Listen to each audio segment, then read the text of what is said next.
What is going on, guys? Welcome to today's video. So today's video is going to be more of maintenance than anything else, and I need to address some things on the XRS, which let's just get right into it because we don't have enough sunlight to really explain too much.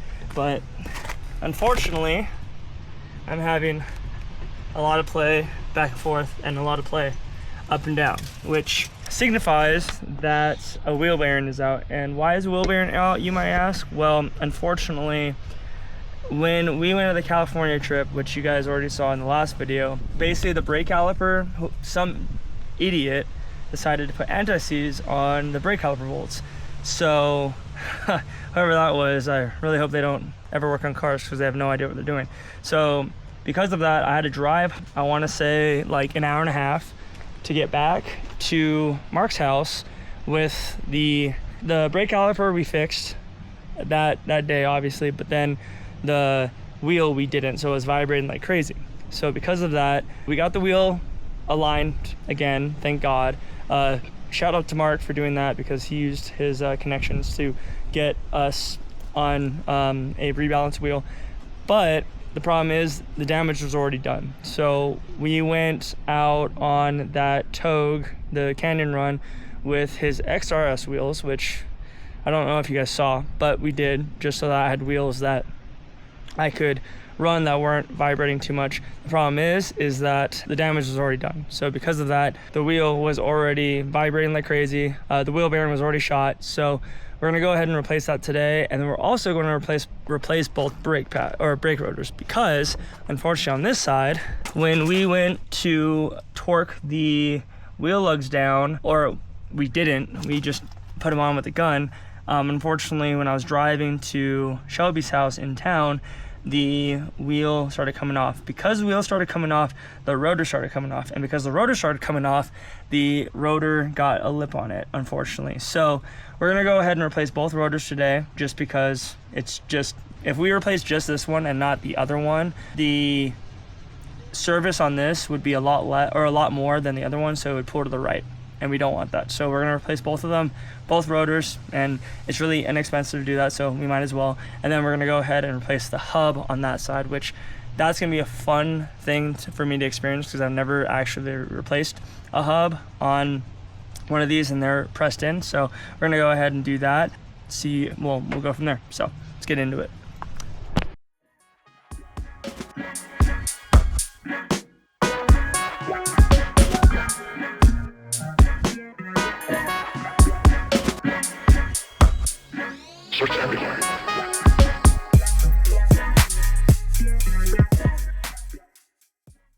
Got both bolts out. I'm gonna have to put blue Loctite on them again after.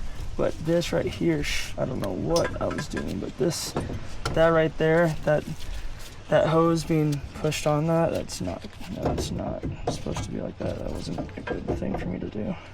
Now let me put this back on. And this stuff smells like blueberries. So not to waste any,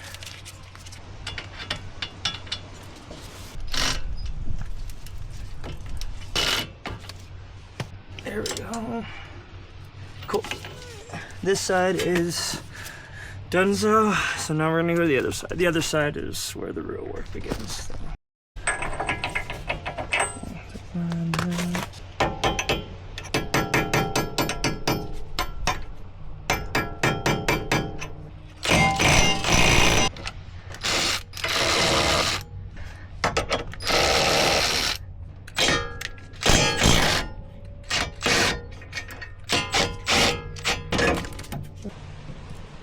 I should be able to get between that. So this was by far the most frustrating and time-consuming part of the whole process of actually replacing the hub bearing, was just pressing the old one out.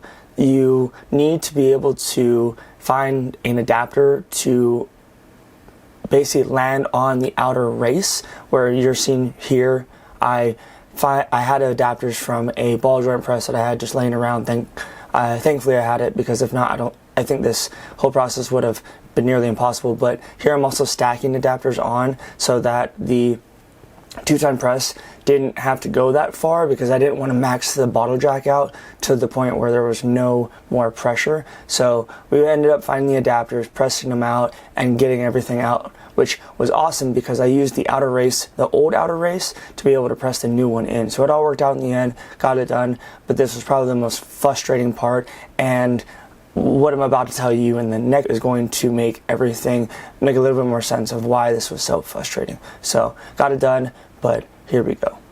Okay, this is day number 3 where I've been waking up an hour early before work to get this finished, and we're almost there, but I'm gonna tell you, today is the day that I feel like there's so many other things I'd rather be doing than this, but we're getting there. So I'm trying to get the race off of the hub bearing, and there's not really any good tool to use, so we're just gonna go ahead and put this bearing separator on because it's nice and locked in. I'm gonna tighten up a little bit more and then put the blocks on, put on this, and then hopefully that works. So I have no idea what I'm doing. I just understand that when things need to get pressed down, you just need to keep the resistance on it so that it, you know, the things that need to get pressed off come off. So we're gonna try to run it and see what happens. So yeah, I'm just glad I'm doing this week so that come my days off and this weekend, I can be able to put the car back together and drive it. That's the hope anyways. So fingers crossed, let's get this done. Okay guys, so we're on day number 4, and thankfully today is my first day off of work. So we're back in here getting this race off. I ended up using, this would be a gear puller tool, I guess you could say, and all I did was I just got it underneath the race lip, and now we're pushing it out. Sorry about the terrible lighting. Garage does not have very good lighting, unfortunately, but we're gonna go ahead and push this out real quick, and it's coming out really nice and smooth now that we got everything nice and tightened up. We're gonna get the race off, and then as soon as we get the race off, we'll be able to install everything back together. So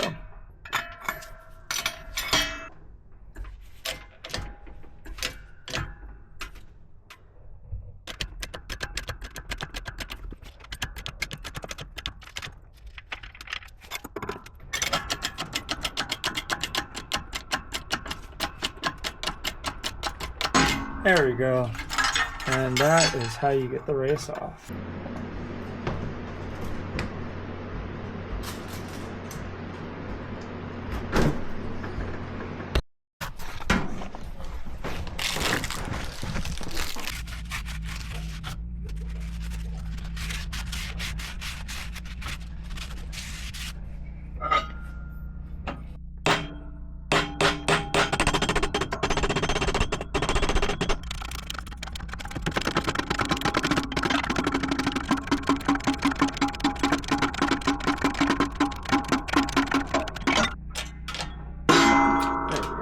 Alright, so before we clean this thing up, this lug came out, and usually that is the case when you are pushing something out like this. If you feel any type of resistance, that's usually what is happening.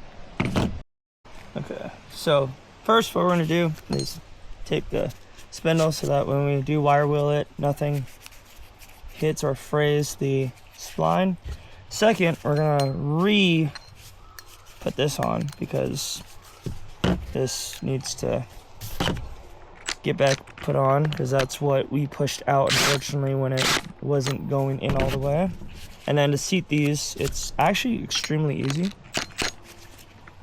All you're gonna do is just, you're gonna make sure all the knurls are in. So best way of doing this is have it loose like that, and then you're gonna rotate it, and then you're just gonna make it so that it's nice and firm in there.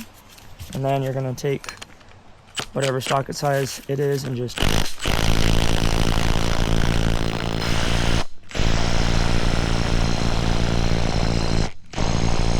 drive it in, just like that.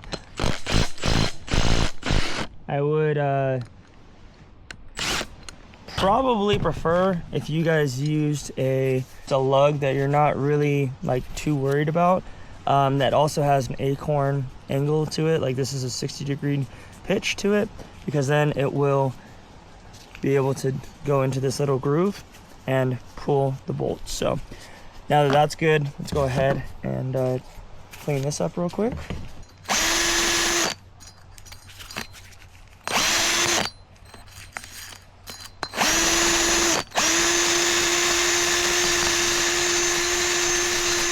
Don't forget to bring your snap ring with you so that you can snap the back of the bearing in. So let's get this all set up and put back in.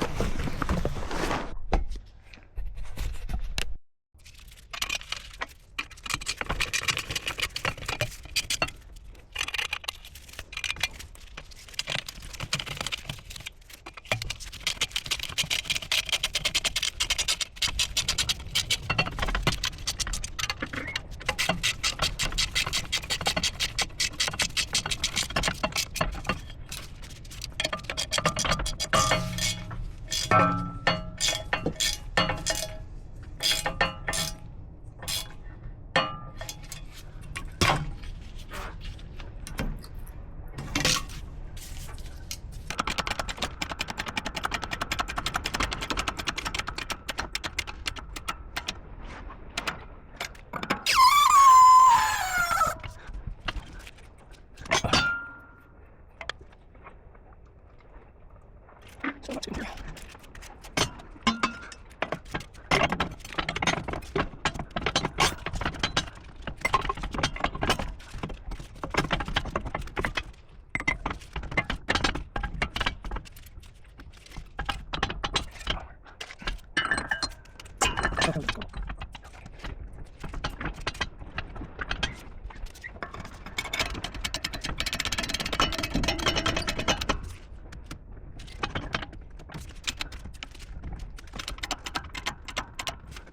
So this is the play that I'm talking about, right? So I'm hoping it goes away, but like you can see excessive play. And I already pushed the spindle all the way down in the bearing, so there's no more room. But I'm just wondering if maybe, because like you could definitely see it like this right here. You see the bearing moving, like not just rotating, but like moving side to side, which it has a lot of excessive play, unfortunately. So what we're gonna try to do, and the snap ring is on, and it is nice and in there. No, I know what it is. The bearing actually got pushed too much in, so I'm gonna have to push the bearing back in, because that's what it was. All right, so let me go do that real quick, and I'll be right back. All right, so I can confirm that under further investigation that the bearing, the inner bearing right here, had got pushed out, unfortunately, but we pushed it back in and everything's nice and solid now. There's no more play in the bearing at all. It is nice and in there and it spins freely, so thankfully we got that figured out. So we're gonna go ahead now and put everything back together. I'm also going to make sure this ABS sensor gets seated right. I did not know this, but apparently, which you guys might laugh at me in the comments, which I'm completely okay with, but apparently if the ABS sensor is not fully seated completely and all the way, then you will get a vehicle stability control light on, which is never a fun time. So always make sure to, before putting the bolt back in, the fastener bolt, make sure to seat it properly so that you don't have that issue. If it's not completely flush to the knuckle itself, then it's not going to work correctly, and you don't want it to not work correctly. So using some blue Loctite, never, ever, ever, ever, and I'm telling this to myself because it's what happened to me, never use anti-seize on this, which I unfortunately did and was a dum-dum for, but always use the correct Loctite, which in this case, I'm gonna clean this off completely with, actually, you know what? We're gonna go red Loctite. We're not gonna go blue Loctite because I do not want these to come off again and cause us even more troubles. Mistakes were made, but lessons were learned. So got our big boy tub of Loctite. I'm gonna make sure to thoroughly clean this. Seeing this thing come together after sitting for as long as it has, is a beautiful sight. There we go. That's all I needed to do. Cool. Now, let's get the top one in.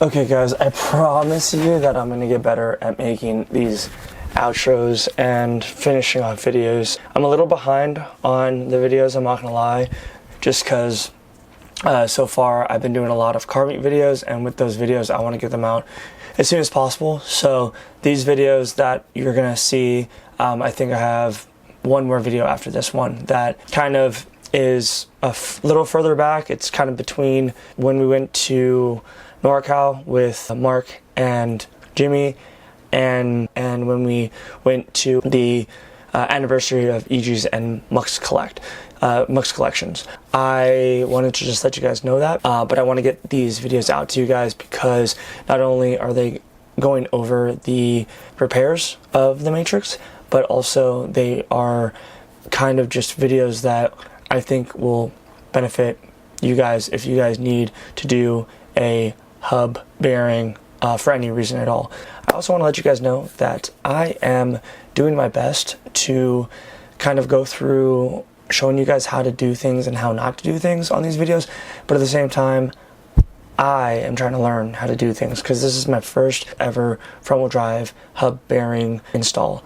I was struggling because I didn't have the right adapters to be able to push it all the way, and I ended up having to cut the brake rotor. If you guys saw in the video, if you guys noticed, I cut one of the brake rotor hubs off, like the old one that had that lip on it. If you guys remember to the very beginning of this video, I cut that one off because I needed a metal plate to be able to sit flush and even so that when the spindle, like when you're pushing the spindle into the bearing, it would seat correctly. And also trying to push the spindle out, it's very easy to pop your lug nuts off or like the knurls. So just things that I experienced these videos that I wanted to share with you guys. Hopefully it helps.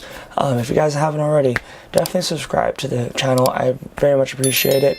I am trying my best to upload as much as possible, but to be honest with you, YouTube is in this weird phase where it doesn't really want to push videos out just because, I don't know what it is. Something might be in the water or whatever, but there's this weird thing going on where a lot of the small YouTube channels, our videos are just not getting noticed, not getting pushed. Maybe it's because there's so many other videos like this out there, which I understand, I get it, but I'm not uploading these videos for you guys like just to show you guys how to do it. It's one of those things where I'm doing it, so I want to show you guys anyways, and I want to show you guys my process of doing it. It might not be right, but at the end of the video, we get it done, and we make sure everything is good and ready to rock and ready to roll. So I hope you guys enjoyed it. Hubs are kind of tricky, I won't lie, and this whole problem started with the brake caliper bolts. So just remember, guys, anything that you want to not come out at all, anything that rotates, anything that you need to stay put and not go anywhere, if you're trying to get it out numerous times, like if it's an item that you need to get out a lot, like caliper bolts, blue Loctite. If it's something that you never want to get out anytime in the future and you don't care how much you have to struggle to get the bolt out, red Loctite. So if anything's spinning, if anything is going to come loose and cause catastrophe, red Loctite, blue Loctite if you want it to not come out, but also want to make sure that, like, if you're taking it out in and out a lot, like a brake caliper bolt, blue Loctite. So hopefully this video helps you guys, and I will see you guys in the next one. I am going to be trying to upload as much as possible, but we might have some breaks here and there since I am trying to get as much content as possible for you guys. but I also don't want to just do filler content, if that makes sense. So if you guys understand, definitely leave a like on this video. Comment down below what you guys think about this video. I'm trying to do more raw and natural time lapses where not as much music, more just raw sound, voiceovers. I'm trying to mix in a lot, and we're gonna get there. It's just learning experience. I'm learning so much so quickly, and I'm trying to implement them, which it's hard to implement them without making it look weird at first. But trust me, we're going to get there. We're going to make it happen, and I appreciate you guys. All of you guys' support means the world to me. So, mahalo nui loa. I appreciate you guys. Don't forget to share this video with someone that you think needs help with their front-wheel drive, because this process pretty much covers all front-wheel drive vehicles. If you have a hub bearing on a front-wheel drive vehicle, this is going to help, and so I really hope it does help you guys. And with that being said, I'll see you guys in the next one. Take care, guys, and always remember, never forget, always stay positive and stay true to who you are. Cannot wait for you guys to see the next videos coming out. So if you guys haven't already, definitely subscribe, because we're going to have a lot of cool content coming in this next winter season that's coming around. Things are getting colder, and because of that, we got a lot of work to do. We got a lot of organizing to do just to get us back to a nice, good space where we can be more productive, more creative, and we can get the Mark III Supra back up running, and the 2JZ SC300, get that motor back in, and might have a sneak peek on the 4Runner too. So don't miss out. I'll see you guys in the next one. Gee, take care. Lates. Kaden. Peace. Bye. Oh, hey guys, didn't see you guys there. If you guys haven't already, definitely hit that subscribe button. It supports the channel, and it really means a lot to me. If you guys got some time to kill, check this playlist out. This video right here, you think you would like it, so go ahead and check it out. Thank you guys so much for stopping by, and I'll see you guys in the next one. Okay then, shoots.